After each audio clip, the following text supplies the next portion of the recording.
We are live now, Dr. Laura. Good morning, ladies and gentlemen. I am Col Tyagvir Raghava. I am on a mission to help millions of people to unhook from their past and win life like a warrior. In that quest, my next guest speaker is Dr. Laura Cobb, live from Chicago, US. So you can see the bright Dr. Laura. She is a wonderful woman, international level influencer, international level author. She has been the faculty member of the two universities, Purdue University and the University of Alliance.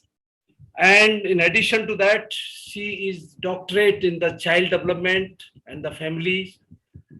Whatnot means she is such an exceptional lady. Let us hear from her only that what all she has done. Dr. Laura, you would like to tell more about yourself, and the Indian audience is looking forward to listening to you. Thank you. Wow. Well, thank you for that introduction. I'm humbled and grateful for being here. And thank you so much for your invitation. It's very gracious. So I suppose the degree of the child development and family studies, why would someone spend 12 years in college? I was afraid to grow up. And why would I study child development and family studies? Because I wanted to figure out my family. Then in the United States, they have a, it's supposed to be funny, but it's more derogatory, a comment about a redheaded stepchild. Well, I was the redheaded stepchild, and I had braces and glasses and freckles. And I was bullied viciously in my family by my sister and my brother. My other brother, not so much in the home. And I became a bully as a result, because bullying is about power.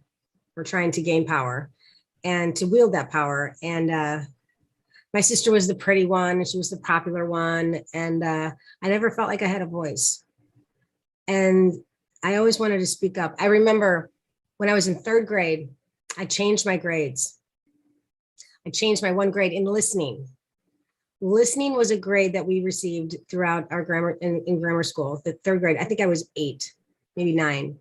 And I got a 3-, which is an F, a failure, throughout the year. And my parents told me that if you get another failure in there are going to be consequences. So I got another 3-, which is the worst F you could get. And at first I got away with it because I stayed after school and I changed the grade, and I brought it home, and my parents didn't find out until a week later. My sister, she had a friend. I told my friend, my friend told her friend, and told my sister, and my sister told my parents. So I ended up drinking dish soap, liquid kitchen soap that you scrub the dishes with. And I spent the entire entire summer in my room. And the summer months, June, July, and August for the United States, that's what they have the summer off from school, away from school at home. I had to spend the summer in my room besides bathroom and meals. And I felt so small. And I wondered if anyone had ever heard me crying and whatnot. And I remember feeling that way throughout most of my life. So maybe that was something why I wanted someone to listen. And in fact, it was only until recently that I thought maybe I was more interested in what the students had to say than the teacher. Maybe might be a testament to why I'm in the profession that I am now, is that I wanted to hear other people's stories than listen to what was going on in school. Because there's a difference between a school, which is a building, and then there's education, which is dictated by who are those in power. So they determine what is taught. And that's an integration of the education. And the school is the building with which we learn some of the information, that knowledge. And then there's wisdom. And so wisdom for me, my understanding, are people like yourself who are able to impart the knowledge, and I'm able to come to some sense of it. And only sage like yourself can I then learn what wisdom is. So I never felt like I was wise. And so I stayed in school for a long time. I stayed in college for 12 years because I was afraid to grow up. I wanted to extend my adolescence, and I wasn't very a good student when I was younger, but once I got into college, I was very good at it. So much so that there was nothing less than an A, the best mark, the highest grade possible. And I stayed very small at the same time. I was dying inside. I was excelling in every way possible that one could see externally. I get the grades, the scholarship, the tests, whatever, accolades. And then it carried over into my professional life with promotions and awards and raises. And I was still hurting so much inside. So I was kind of bullying myself. I perpetuated when I was bullied as a youngster, I then became a bully at school. And I realized that wasn't fun because I didn't like how I was hurting other people. So then I started to hurt myself. I stayed small and I lived big. And no one knew how much I felt, how little I felt about myself. No matter what degree, no matter what promotion, I felt very small inside. And it was like hell on earth. So good, Laura. This is very inspiring. Ladies and gentlemen who have just recently joined, let me just again introduce. She is Dr. Laura. She is the Woman of the Year for 2006 by the Times Magazine of US. And she is a influencer. She is a motivational speaker. She is an international level author. So she is all in one. And we are talking about Dr. Laura, that how his life has been. So right now she has just mentioned that she has been bullied. She has been abused in her own house because of his siblings. Her siblings had troubled her. And despite all these things, she has excelled in her studies. She has excelled in whatever profession she did. And she is right now with us. So Dr. Laura, another question which comes into my mind is that I read somewhere that once you got married, you got a divorce, then you got homeless. Mm-hmm. How does all these evil incidents happened? So can you just give little background to that? That is an excellent question. I'm so glad you asked. That when I graduated from college, when I was finished with the 12 years, let me give you some reference. Throughout those 12 years, it's like a marathon, right? So a marathon, it's a process and it takes a long time and working towards the goal, which is the race. Well, the race for me was the graduation. And I remember walking across that stage and hearing the dean say to me, "Congratulations, Dr. Cobb." And I'm looking, oh, me? And I realized she was talking to me. And for 15 seconds, I thought, wow, I finally did it. This is amazing. I can't believe it. And the name seemed foreign because I'd never thought, to call myself that. I mean, I thought about it, but I never thought it was going to happen. I was always waiting for something to just, the rug to be pulled out from underneath me. That's the saying that we have, for something to happen that it wasn't going to happen. And it happened. And the dean said that to me. And I thought, wow, I'm a doctor. And I sat down, and in that 16th second, I looked around among the other doctors and I thought, where's the parade? Where are the balloons? Nothing. So for 12 years, 12 long years, an eating disorder that ravaged my life, drinking that just got out of hand, and feeling like an imposter because nobody knows. And I'm a doctor now in child development and family studies, trying to figure out my family for 15 seconds. Wow, this is great. And then for 16 seconds, on that 16th, I thought, is that all there is? That's it? What's the point? So even the race wasn't fun because I used to run marathons too. The training is the hard part, like school. That's the hard part. The race is the graduation. So I got to the graduation. I didn't even enjoy the training. And then even after that, went into my professional life, I got married and I moved over to Germany because my now husband was military, Army, and I followed him, and I still started a career, and I worked at these high level positions for the Pentagon. I was the family advocacy program manager for 5 countries in Europe, over 22 Army garrisons installations for over 200,000 people, helped to prevent domestic violence, child abuse, and sexual assault.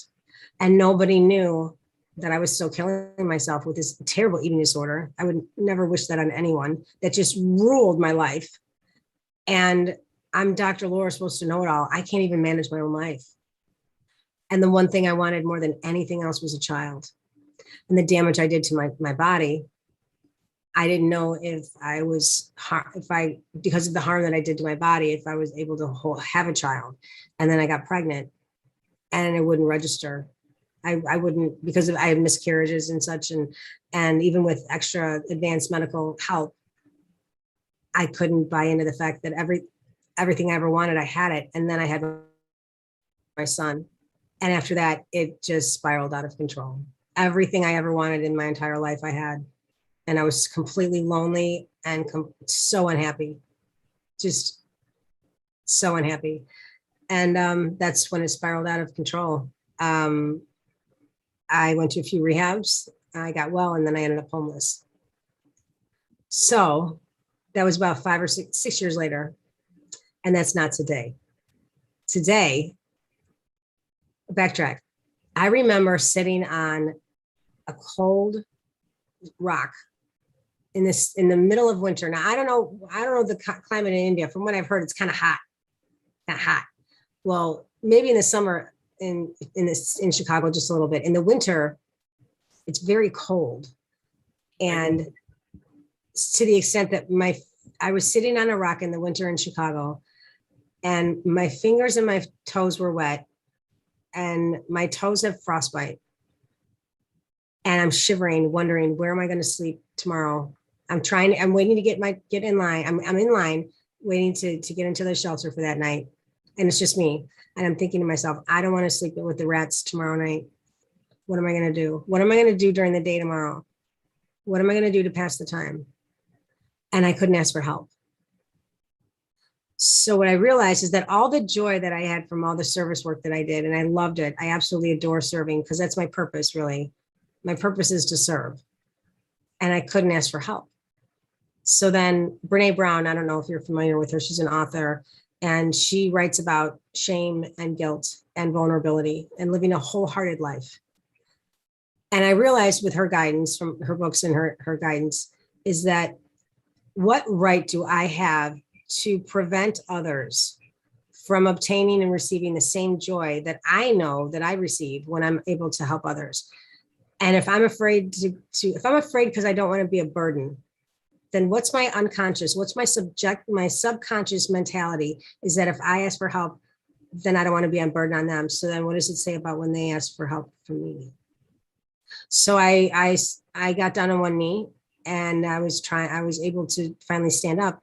And I realized that if I sit in fear, afraid to speak, who's going to listen when I stand up to speak? And I had to sit in that for a little bit. So then I started to get well and I started to ask for help. And it felt so good to actually be able to make a difference and to offer what services I did have. And today is so different than it was 5 years ago. Today, I wake up saying, good morning, God, not good God morning. That was a terrible way to live. Wonderful, wonderful, wonderful, Dr. Laura. Gone so much of trauma, and finally you became a rebel, and you had a courage to go in front of the fears. And of course, the courage is not opposite of the fear. It is the state of mind to face the fears, and that is the courage. Okay, and that is what you did. If may I know, Dr. Laura, what was the temperature that time when you were out of the house? Right today or back when I was cold? The back that time when you were talking. Well, it was freezing. I was 32 degrees or 0 degrees below that. I had to wear a winter. I can get my coat and my gloves. I would imagine that in your country probably don't have gloves. Let me tell you, because I am from the army, I have been in that kind of environment. I have been in the high altitude area. Since you mentioned about the frostbite, That's what I can say, that temperature may not be, at least it must be -10 or -15 degrees centigrade. Oh, Probably. definitely. Yes, yes, very much so. And Chicago is called the Windy City. Yeah, yeah. Not for the wind, actually, it's for the politicians. But anyway, it's known as the Windy City. So very cold, very windy, and yeah, just walking outside, and you can see your breath when you exhale. Yeah. And so your that nose means, so certainly this must be much below than the 0 degree centigrade. I can say that. That is what I want to bring out, that it must be the minus temperature. Absolutely. Yes. And for that reason, though, I guess maybe I got used to it because I don't like the heat so well, because I'm used to layering up. You can always put on another layer, but you can't strip off your skin. And in fact, interestingly enough, all I wanted to do for my entire life was get out of my skin. I couldn't be with me. I was not a human being. I was a human doing. I couldn't sit with me. And when the silence isn't quiet, that's a very scary place. When the silence isn't quiet, because there's monkey mind, and this is always going. And I couldn't stop.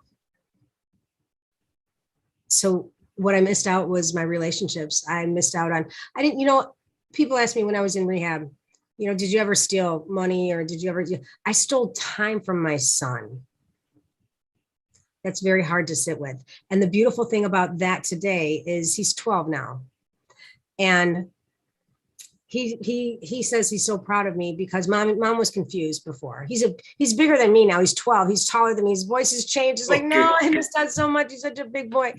And I want him to call me mommy, but I can't make him do that. But he says, I'd rather have him have seen, I would not wish any child to experience what the tornado that I created in the home life. That said, he's able to see that adults, parents, his mother makes mistakes and they can change.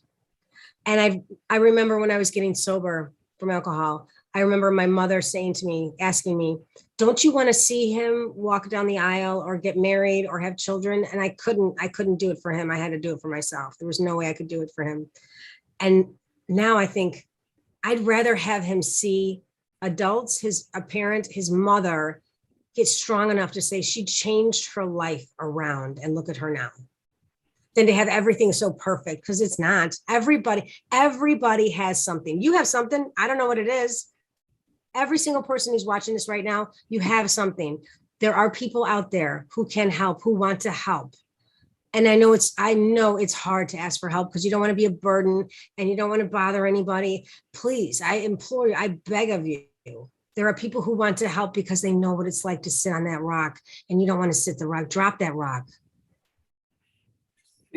Dr. Laura, very important phrase you have used is that you are not a human being, you are a human doing. And that is what is needed. The doing means action. So unless you take action, you can't get over your problems or the worries. So here the one more question which comes, Dr. Laura, is that most of the people in the world, they either keep thinking of the past or keep thinking of the future. They're never in the present. They never think of the mindfulness. Okay. So they're like a pendulum. Either they are left in the past or they are in the future. Whereas the life lies in the present, because this second the life is the momentary is the life. Okay. Neither you can worry about the past or worry about the future. You have to be in the present. So the mindfulness is a very important aspect of life, and which you have brought out in some of your discussion. Can you just throw some light on that? So true. Mindfulness is key, and it is about being in the moment. And my formal academic training is in counseling, and I'm licensed. However, counseling is about helping the person in the present and referring to the past. Coaching in the present, looking towards the future. There's a reason why the rear view mirror is smaller than the windshield when you're driving. The windshield is just the whole open road. You have this huge window, right? The rear view mirror, you're looking back. Well, if you're looking back, you're going to keep looking back. You're going to miss the future. You're going to hit something. And that's not fun. So if you hit something, that's not fun. So I vehemently agree with the importance of looking to the past to understand what our foundation is and our framework from which we stem, in order to understand that's our base, that's our sounding board, in order to move forward and to be in the present. So we're human beings. I couldn't be with me. And because I was always doing something, I couldn't settle down. I couldn't sit. I used to drink coffee, maybe 2 pots of coffee a day. And I don't drink coffee today because you don't want to see this on coffee. I have enough energy. I don't need to drink any more coffee. And I did that because I just wanted to keep moving. And it's like Newton's third law of motion. Whatever is propelled into motion then continues into motion. I couldn't sit down. I was afraid of it. So to allow ourselves to sit in the moment for mindfulness and positivity, I prefer, and now granted, I am a registered yoga teacher at the 200 level as well. So I've done that route. The Namaste, the 8 limbs of, I love yoga. And actually when I got injured from running, yoga saved me very much so, but it's the power yoga. It's gotta be the vigorous yoga. You can't do yoga, you're practicing it in every moment. So you have to remain present. So the hard thing about that is the monkey mind, though. The monkey's just going to swinging back and forth, back and forth. The monkey can't sit. And so for me to sit in meditation for 30 or 60 or 90 or 120 minutes, not only the monkey, I couldn't do that. It was very difficult to do it. And to sit still, I felt like I was just going to crawl out of my skin. So for me, what helped were individual moments throughout the day of mindfulness. And people call it mindfulness or meditation. I call it mindfulness because it gets the woo-woo factor out of it. People think it's esoteric and whatnot. So to get over that for folks in the West, that they have a problem with Eastern philosophy, to get over that, neuroscience, the brain, performance, cognitive behavioral therapy, and positive psychology are able to all mesh as 4 different independent individual disciplines that brings together positive intelligence, because we talk about IQ, which is intellectual intelligence, EQ, which is emotional intelligence, which is very important. Okay, so I'm emotionally intelligent. What do I do with it? You got the why, now you got the how with positive intelligence. Positive intelligence is the ratio between the negative mindset that we get in and our ability to take ourselves out of that negative mindset and move to positivity. And I do not by any means it's radical or toxic positivity. For example, toxic positivity is that a child dies. Well, at least you know you can have a child, or you'll have another child. You know, that's toxic. That's quite damaging. The positivity that I'm referring to is the empathy, curiosity, innovation, activation, navigation. Like something happens, for example, and this is interesting. Okay, I'm curious. Let's move in a little bit more. Someone shares something with you that's quite significant to them, and you can tell that they're feeling deeply about it, and sitting space with them, not trying to figure it out. And they tell you, I just need you to listen. And you try to go in and fix it for them. Just listen.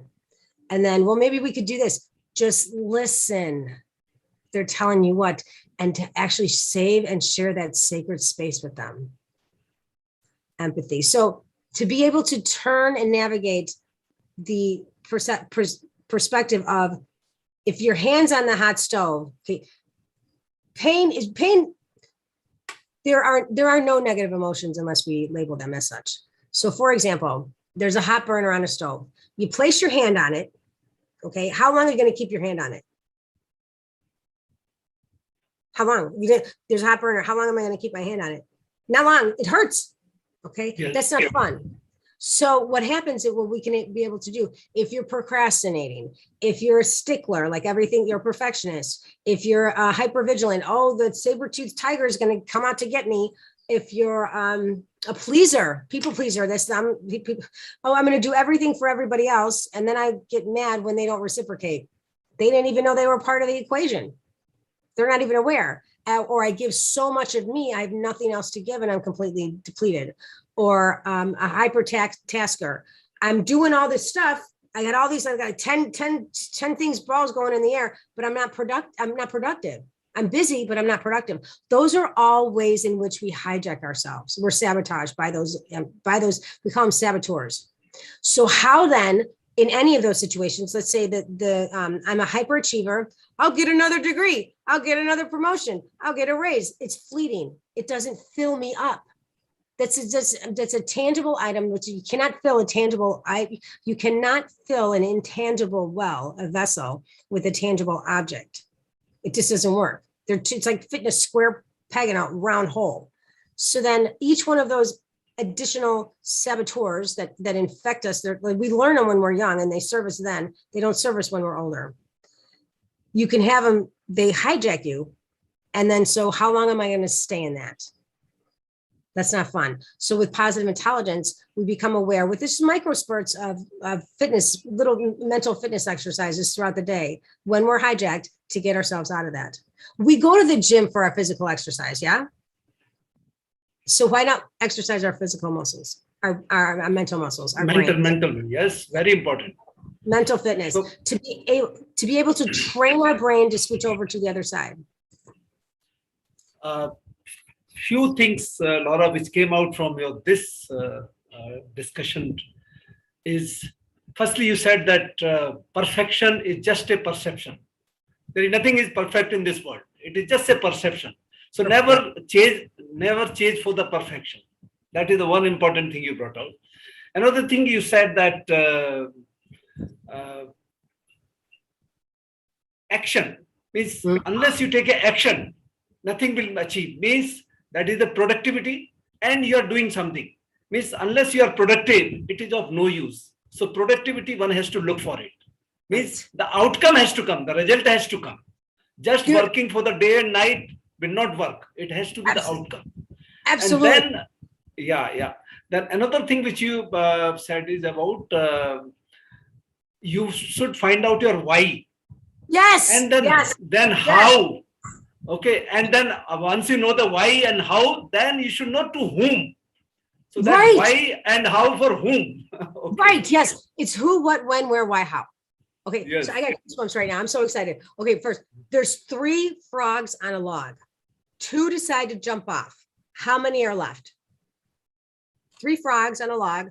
2 decide to jump. How many are left? 1.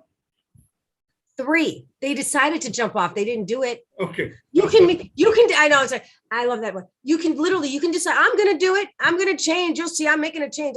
You don't have to tell me you're going to do it. I'll see it. You can decide all you want. You got to take the action. I've decided that I'm going to have all this insight. Analysis is paralysis. I can think about, I'm going to continue. I did that for 12 years, analysis. It didn't get me anywhere. I'm not a great business person. You want me to think about stuff? I'll think about that till whenever, but that's not helpful. So how long am I going to ask for help and say, I need help building my business? Because I'm not perfect. That's the thing. There is one component about being perfect. That's being perfectly imperfect. Yes. None of us are perfect. We're all imperfect beings. And so having this human experience as a spiritual being, we are all imperfect. And that's the beauty about the humanity, about that we're all one. Whenever I start to feel something, he comes to my cat. Whenever I feel something deeply, he comes to comfort me, because I feel so vehemently strong about this, is that we're all in this together. That's why it's called a universe. One verse song. We're all one song. And I think the pandemic has brought some of us, if we're open to it, a little bit closer together, and that we're not alone. And if you feel hijacked, let's say, if you feel like you're a victim, the way that one of the saboteurs is the judge, and the judge is the ringleader. The judge is the head, the one that everybody's got. And the judge, for me, says, you're nothing. Who do you think you are? I can't believe that you would ever think that you're anything. you need to sit on the sidelines. The judge also, for some people, blames others. They're wrong. They're doing this to me. I can't believe they said this and whatnot. Or the judge, there's three ways. Or the judge is about the environment, the circumstances. Everything's happening to me. Everything's that I'm the one, I'm getting all this stuff. Everything that's happening to me right now is because the world is out to get me. None of those are helpful. So what happens with the judge is that the judge calls on the other accomplice saboteurs. Mine is a pleaser. I'm a pleaser, tasker, and hyperachiever. And the judge spurs them on. For example, they work in tandem all together. I'll give you one example. For me, I want to please everyone, right? So I know my parents take quite high value in the fact that I've earned degrees. So I'll earn another degree to please my parents. And at the same time, while I'm trying to earn these degrees, I'm so busy that I'm not getting anything done. And whenever I get upset about it and I'm not being productive, my judge comes in and says, what's the matter with you? You should be doing that. I don't like shoulding on people, but my judge shoulds on me. And none of this is helpful. So then what we can do is over just some micro movements throughout the day. I'll give you an example. If you could take your index finger and your thumb and place it together just as soft as you can barely feel your fingerprints rub up against each other. And if you lean into that, you'll notice that your blood pressure starts to lower, that your heart rate starts to come down, and that your awareness just for that moment is much more present and you're here in the moment. When a car cuts you off when you're on the highway, what's the matter with that person? How could they do that? Well, okay, PQ rep. I hope that person's family is safe. Or you're in the grocery store and someone's taking too long. What's the matter with that person? Why are you taking? So it's being able to take yourself, using your gym anywhere is your gym, because your gym is right here and your gym is right here, and taking yourself out of being hijacked. And I was able to do that and say that the world's not out to get me. And I need to suit up and show up so I can step up and speak up my truth in my life and show other women and give other women to equip them with the tools on how they can stop self-sabotaging themselves. And it's beautiful because they can work with anything, anyone, anything, anytime. Very rightly brought out, Laura, that self-sabotaging starts when you start the paralysis of analysis and the procrastination. The procrastination is equivalent to the poverty. Okay. Yes. And you keep analyzing the thing and you get into the paralysis. And you never take action. Yes. You never take action. And once you don't take action, you don't go ahead. Okay. If nothing changes, nothing changes. Nothing changes. So that is where the problem lies with the people, is that first they will keep analyzing and no action. And another is the procrastination. They keep procrastinating and again no action, and they remain where they are and they don't grow in their life. Yes, so exactly. With this, Laura, I get another question is, see, everyone in life goes through the crisis. Okay, yes. Everyone, every one of us, it is a nature. It is a natural thing. As you rightly mentioned that pandemic has been a big leveler for big and small and everyone. Everyone came in the same platform. It is the nature. Mm-hmm. But the crisis will definitely come. Whether it could be natural crisis, it could be personal crisis, it could be environmental crisis, everything can happen. Yeah. And crisis in the Latin world, it is the point of decision. The crisis is a point where you take a decision. So there are two ways. Either you go to right or you go to left. You are sitting at or standing at a point of crisis. Okay. Now, you have to take a decision whether you go right or whether you go left.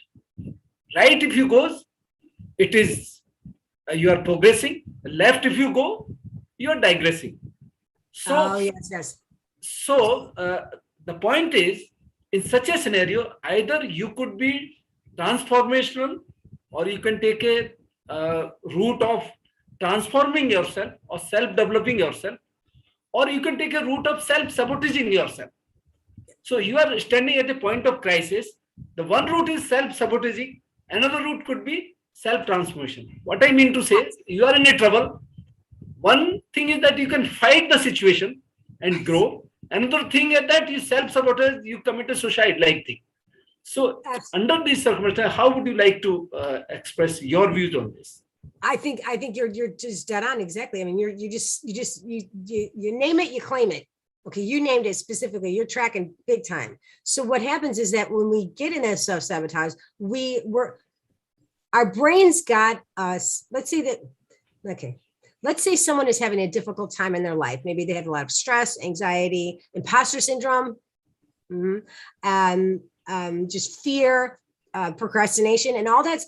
The procrastination is just a manifestation of all those emotions. That's the emotion. The procrastinating is the emotion that's coming out. I'm feeling fear, anger, whatever.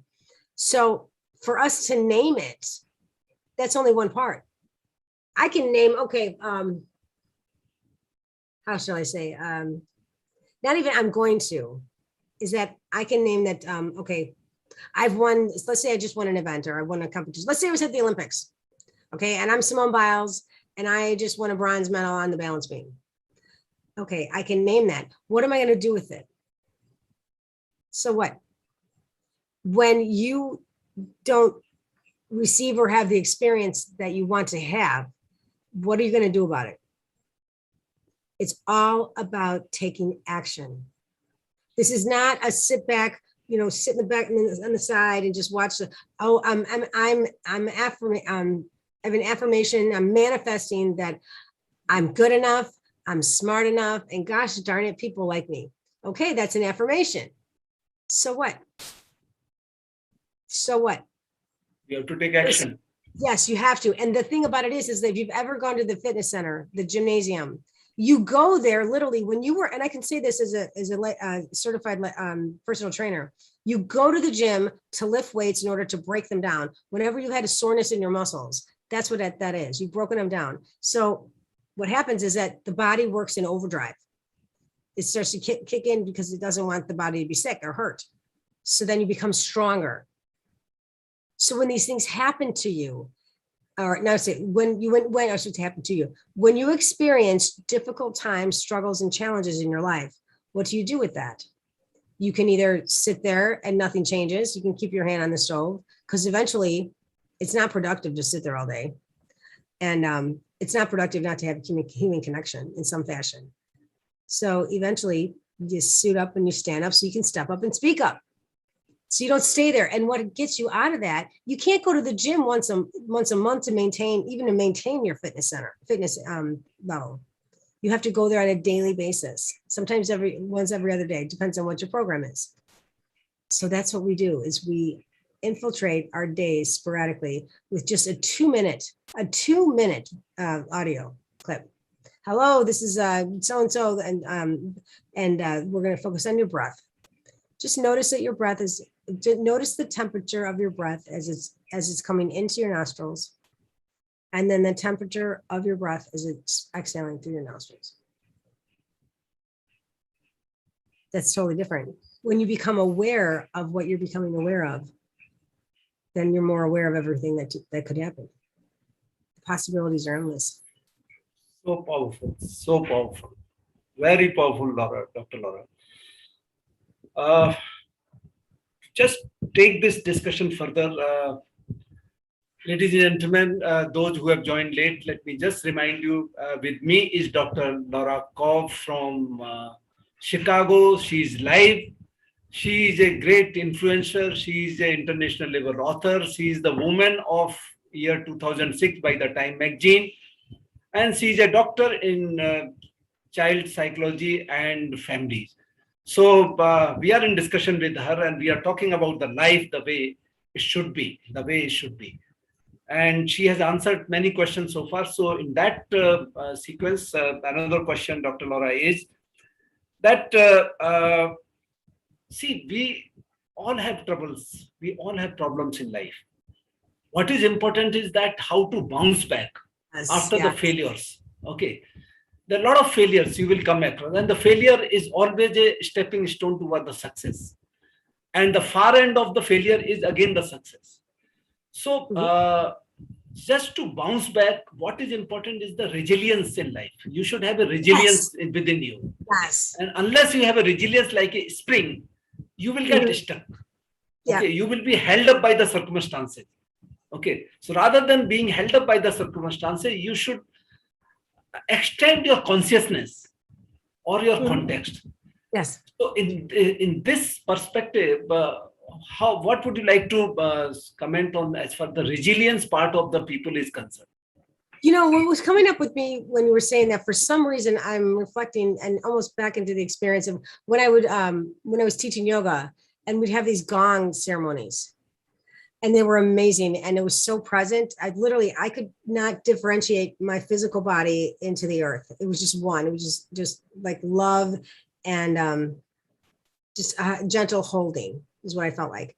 And so that's what's coming to mind to me. And so regarding what do you do from here on out? What do you do when you're hijacked during the day? What do you do to be more aware of where you're at any given moment while considering those who are in your vicinity, your proximity? That's why it takes a laser focused discernment to evaluate where you're at, why you're there, who do you want to serve, and what are you going to do about it? So important. That's the thing, is that, pardon? Yeah, it's so important. What you say is so profound. Well, I think about this stuff every day, so I don't think it's so profound. It's just because it's in my head. I just would prefer my call to action for the listeners, the audience, is that you take a moment to actually just try a PQ rep and become aware that you're not alone. Especially now, all the information out there is just, we are getting so small as a planet, only to the extent of that. Think about who we get the opportunity to communicate with on a daily basis. Those are the relationships to nurture. Those are the relationships that forget all the whys and the hows and the whats and the what, who dads or whatnot. Those are the names of people who you really want to be in contact with. Yes.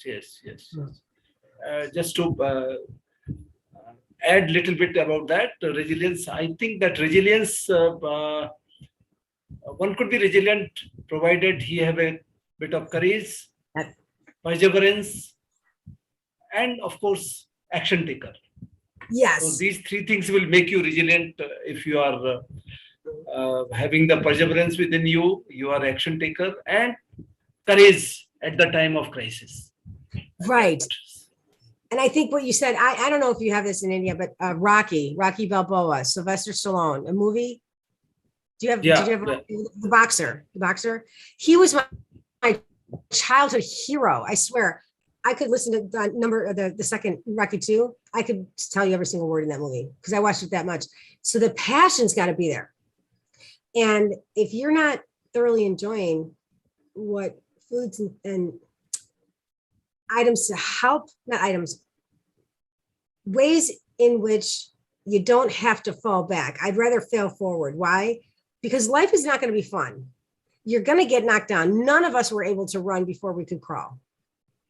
So it's going to happen. And that's the thing about it. There is no failure per se. It's just how we refer back to the root origins of the word and then modified it according to our preferences and tastes. Yes. So what are you going to do about it? The street frogs on the walk. Here, another, Dr. Laura, the question comes, most of the people lack success or they don't achieve success because of their limiting beliefs, self-limiting beliefs. Okay, or you can call them sometimes the iceberg beliefs, which are so deep inside, that they never get over that. Okay, and especially I tell you that mid-career professional, once they get stagnant, their beliefs are so certain that yes, I am okay here. I don't want to go beyond this. He doesn't want to get out of the comfort zone.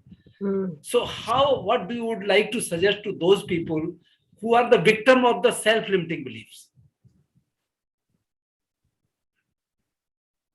Yeah, Dr. Laura. But no, I'm wondering, to what extent do you then I'm trying to what extent then do you navigate your life so that you're able to use what resources you have to best benefit all those who you love, your loved ones. I mean, consider this. Yes. Consider this. If you have this knowledge, okay, we talked about analysis is paralysis. You have this knowledge, you are aware, you have insight. So then what's the point? Yes. What to do with it? And where do we go from there? I don't know sometimes. Sometimes it's hard to be in that moment and then actually sit in it. And other times I'm able to interact with and learn from people like yourself. These sage, wise Jedis. And when we fall down, do we have those individuals in our lives who are able to offer a hand to pull us up? Because sometimes we can't do it on our own. And other times it's a lot. It's one thing to be strong in the moment, and it's another when you feel like you're broken down on the side of the road and you need someone's help, and then ask for it and receive it. And then every single time, life's going to be hard. Every time you get knocked down, you just get up one more time. You just keep getting up. You just keep getting up, because you crawl, then you walk, then you run, then you soar. There's really no other way to explain it. So that is basically it is not the failing backward, the failing forward. You fail, get up, and then move forward. That is what the success. I'd rather fail forward, because at least then I know where I'm going to hit my head. You know what I mean? Like it's emotion. I'm going to get hit. But if I fall back, I'm going to, trip over my feet. Oh no, we're going. If I fell forward, at least I know. And then I keep going. You got the momentum. It's Newton's third law. You got the momentum. You're going to keep going. And then you got to get up and then move that, keep going. So don't become the victim of that. I cannot do it. I cannot move forward. You get over those beliefs which have been set in by your family, or maybe your teachings, or maybe your educations. And one has to get over those and move forward. That is the lesson of the life. Am I right? Lesson of the life. I love that. I'm going to write that down. Lesson of the life. It's a good thing to be, and to be curious, because then there's always an opportunity. Like, this is different. This is interesting. How are we going to use this to our advantage to navigate our lives? And that's what we are. We're navigators. Yes. We are the navigators. We are the navigators. So further to that, Dr. Laura, is to grow in life. There is nothing can be more important than having the growth mindset. Generally what happens is that once we finished our graduation, or once we finish our post-graduation, we think that learning is over. But the real learning starts once your graduation or post-graduation is over. The life starts thereafter. Okay. So if that is the case, under that circumstances, the growth of the mindset, because you keep empowering your body by eating good food and everything. But what you do about your mindset, you don't do anything. And that is where So what would you like to say about the fixed mindset versus the growth mindset? Oh my God, the fixed mindset, that is, I wish I had a share screen. I could call up a thing that I use. I mean, you think about the fixed mindset versus the growth mindset. The fixated, I'm not a religious person. However, scripture doesn't say this too shall remain the same. This too shall pass. So our whole lives, we're born to die. We're created for whatever reason. I don't understand it. I don't know. It just happens. And then we go through the world in order to prepare us for death. So the growth mindset, when you in the United States, sometimes people have tombstones. Okay. You have a date of your birth and a date of your death. In between those is what's called a dash. What's your dash? Who hears you? Why do they hear you? Or why do you want to do that? Give them what services you have. How, where, and when. Now I think of why. I hate it when people ask me, what's your why? My why is an acronym. Who hears you? WHY. Who hears you? Oh, Who's your audience? What? I write it down. Who Oh, hears yeah. you? Well, I'm flattered now. That's the thing. What's your why? What's your why? Who hears you? Now, what's your why Yeah. is people think why is like, why are you doing what you're doing? Well, I don't know. All I know is I want to provide it to these people. Who hears you? Okay, now you got Yeah. the how. Okay, you got your audience, like your niche, right? Who do I want to speak to and why do I want to speak to them? Why, who hears you? Why?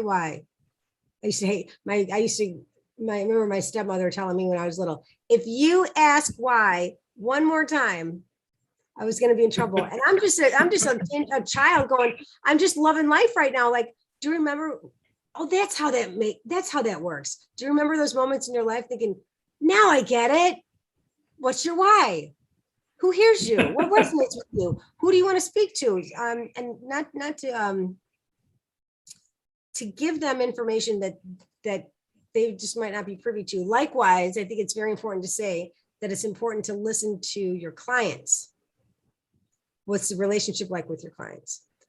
And not to sabotage oneself in that position, that role, that leadership. That's why, like Simone Biles, with everything that, I don't know if you're familiar with what happened with her with the Olympics, best gymnast ever. And she had just after her first vault for the team final, she said, I can't do this. She knew her mental mindset was at stake. And so what she was able to do is exactly what I'm talking about, is she was able to hone in on where her mental state is at and then relinquish her leadership role in a leotard on the Olympic floor and say, the other teammates, you got this. This is what you trained for your whole life. And then watch everybody from afar. That's what leaders do. Leaders are not in charge. Leaders are responsible for those who are in their charge. Let me say that again. Leaders are not in charge.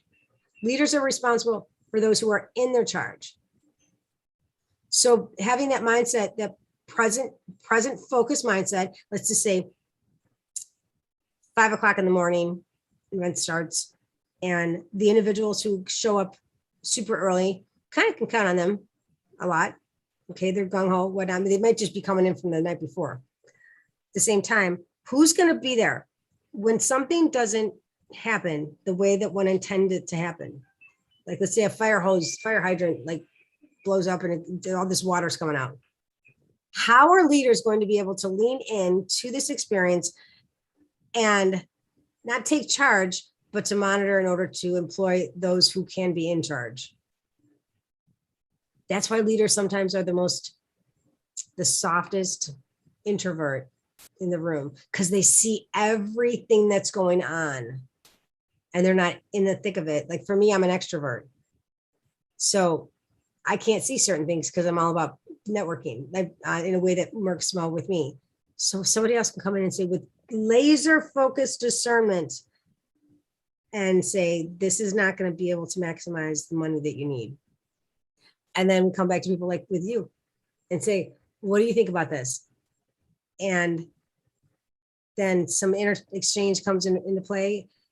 And what happens is through this collaboration, this collaboration just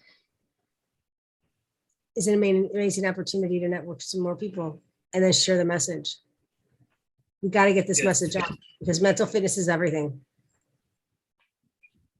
Yes. So, Dr. Laura, very rightly you brought out this point, and further, I would like to ask you that we normally that most of the people are always the fearful of the failure. Okay. Yes, fearful of the failure. Fearful of the failure. Fearful of the failure. Is that what you said? Failure. Yes. Fearful. Yes. Go on. The failure. And where the fear is nothing but it is the false evidence appearing real. Oh my God! Yes, false evidence, or face everything and run. False evidence. Face everything and run. False evidence appearing real. Okay, so there is nothing like a fear. 99% time there is no fear. Once you cross over that tunnel, you will find there was nothing. Okay, and we still get fearful. So how one can achieve the success in the face of the fear? What you would suggest that why people should not get fearful and they should carry on, continue taking action? Means, see, the life itself is not certain. So they should not look for the certainty. And what is the fear? Fear is the fear of unknown. We don't know that we have Right. not gone that path. So unless you take action, unless you move on that path, you can't get over that fear. Absolutely. So what is your take on that? Well, you mentioned something just that I forgot. I can't remember. Gosh, it was just right on the tip of my tongue. But yes, fear can motivate us. Fear empowers. Yes. It doesn't enable. Yes. I agree. Fear, there's only two emotions, actually. There's love and there's fear. Fear is possibly, at least how it manifests for me, is oh my gosh, I'm not going to have enough money to live, and I need to talk to my finance guy, but I don't want to talk to him. Okay, I'm fear I'm going to lose money, and I fear speaking to the gentleman who's on board to help me out with a very like a very prominent coach's name. He's now so passed. So that's the thing, is that sometimes I just don't know what I'm doing. Sometimes I feel like I don't know what I'm doing. And so my question to you is, when you have individuals who've had standard success and they're willing to go through the experience and say, I don't know, what do I do? And then there are folks like yourselves who are able to offer a hand up, not a handout, not a handout, a hand up. Because I refuse to work harder than my clients. And I know what it's like to work hard. So just even having this conversation is so big. So I thank you very much for that. So absolutely, you brought out that fear is not a solution, the thing, and fear is sometimes it is a motivation to take massive action. Okay, when you are fearful, you take a massive action. And if you don't take a massive action, you are the loser. But if you take a massive action in the face of fear, you are the winner. Totally. Oh my God. So that was a mic drop this week. I don't know if you have that there. Mic drop. That was just like, the mic's off. The mic is done for tonight because you just dropped the biggest bomb. Yes. I wonder, could you give an example so the audience will be able to understand it specifically from your perspective? It's like that. You are going for an examination, okay? Any competitive exam, okay? You are always fearful that what kind of question paper will come, what kind of examiner will ask the thing, or if you are going for interview, what kind of people will be there, what kind of question I will be facing. So there are two things of that. Because of that fear, you take massive action, you prepare well, okay? Another thing is that you give it up.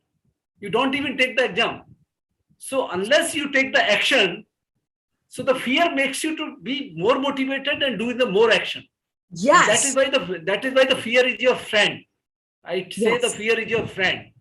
Okay. Because the 99% time the fear as such never come true. And I will tell the audience that you take action, you will find there is no fear as such. So just because of the fear, you should not stop taking action.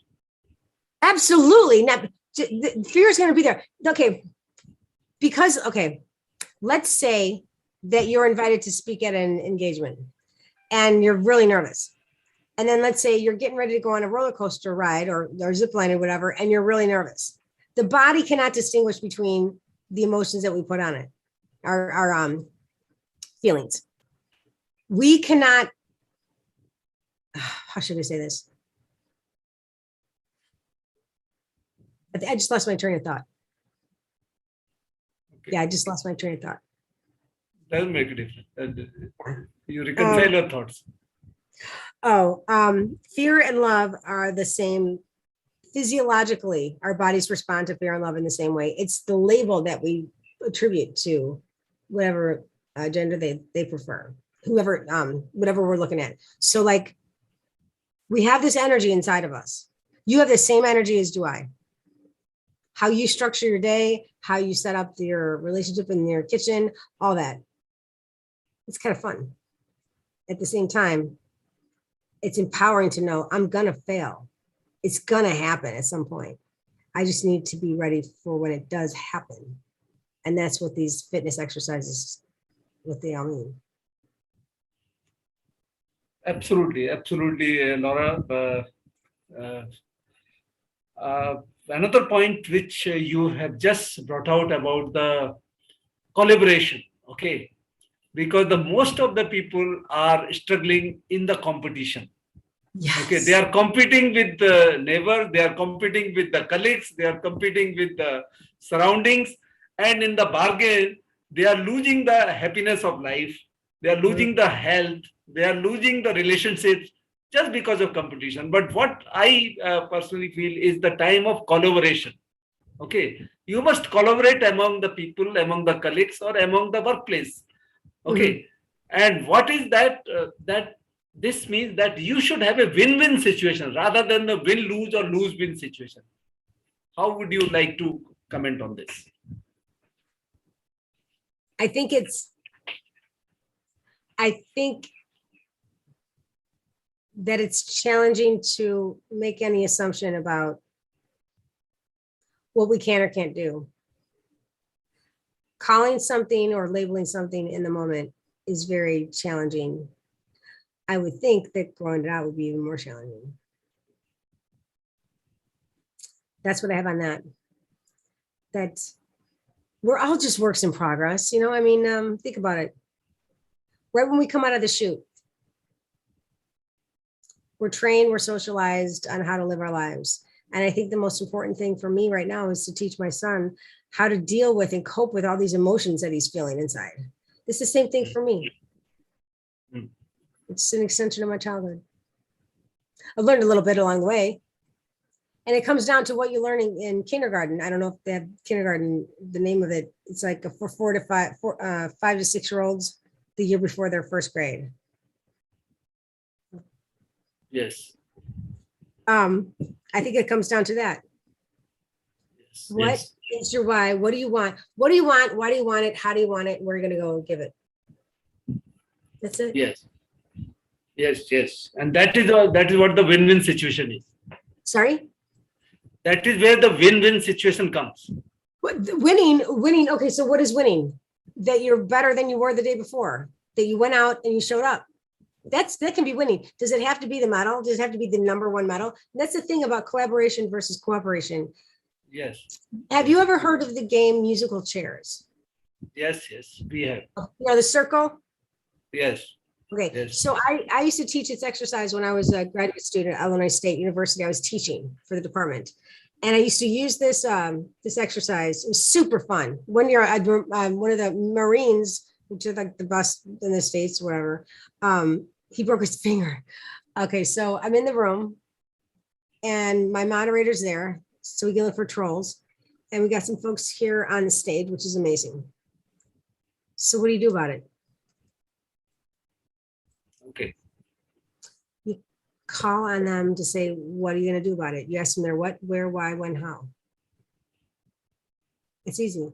The trouble with that is that most of them don't even know what a why is. Yes. Yes. That is more important. Yeah.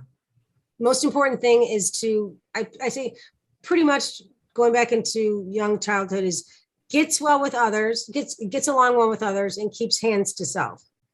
If you keep your hands to yourself while you're in school and you get along with others, you're going to be golden for the rest of your life. Finally, Laura, very important aspect in the end, which I would like to ask you is for these mid-career professionals, you see that we pass through the many stages.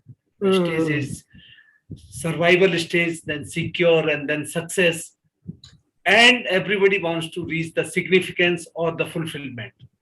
What do you recommend for this people or my audience that to achieve that significance and the fulfillment, what exactly they should do for that? Seek out and reach out for help, because I don't care who you are, everybody's got something. And if you have a qualified, trusted, trained therapeutic or practitioner, counselor, then all you can do is go up. Because that's the thing I was talking about with a friend, is that we're the Glinda. We're Glinda in the Wizard of Oz. The client already knows what she or he has to do. Okay, okay, okay. So you show up and you just continue being present for your life. That's it.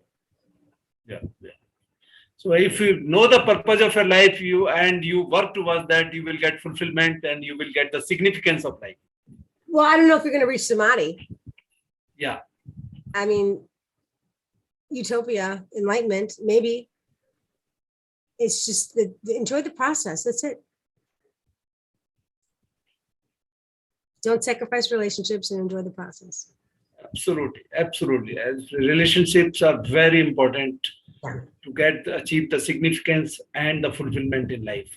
The materialistic thing will remain, but whereas the relationships are more important. Absolutely. Because you can't take Dr. Laura, we covered the entire spectrum of questions and discussion. You're so profusely and transparently, you answered all of them, starting from your life, your adulthood, your profession, and the many other the questions which are related to the life for my audience.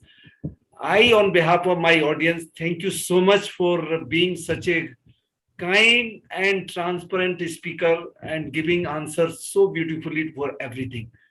I once again thank you very much.